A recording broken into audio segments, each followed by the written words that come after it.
What everyone believes about housing affordability is wrong. They tell you it's about avocado toast and financial discipline. The real story is way more disturbing.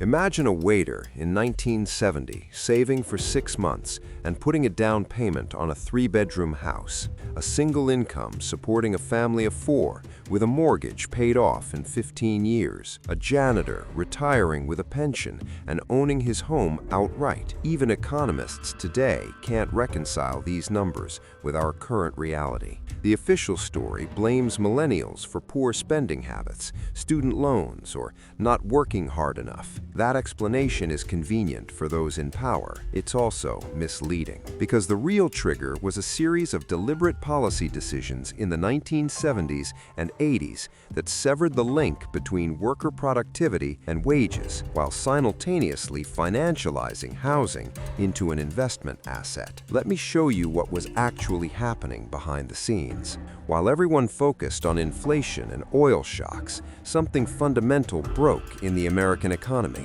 In 1971, Nixon ended the gold standard. In 1978, the tax code changed to favor real estate investors. In 1980, Reagan began dismantling union power. Worker productivity kept climbing, but wages flatlined for the first time in modern history.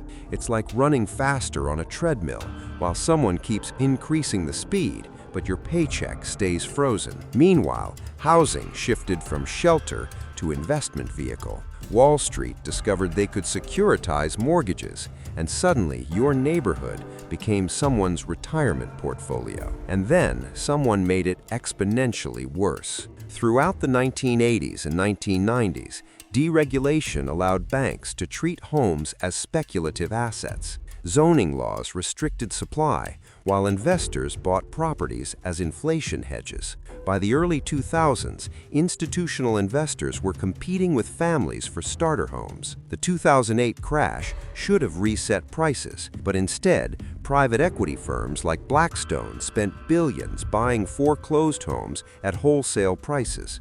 They converted an entire generation from potential homeowners into permanent renters. A house that cost 3 times the median annual income in 1970 now costs 8 times that income. Wages grew 180% since 1980.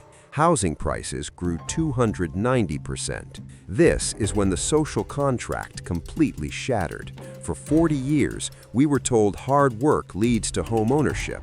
That promise was quietly revoked without telling an entire generation. And the decision made in this moment to prioritize asset appreciation for existing homeowners over affordability for new buyers created a permanent wealth transfer from young to old, from workers to investors. But here's what still affects you today. This event is why you're competing with investment funds when you try to buy a starter home. The policies created then turned housing into a financialized commodity, where your rent payment goes to a hedge fund's shareholders instead of building your own equity. And the people who caused it? The politicians retired with pensions and real estate portfolios.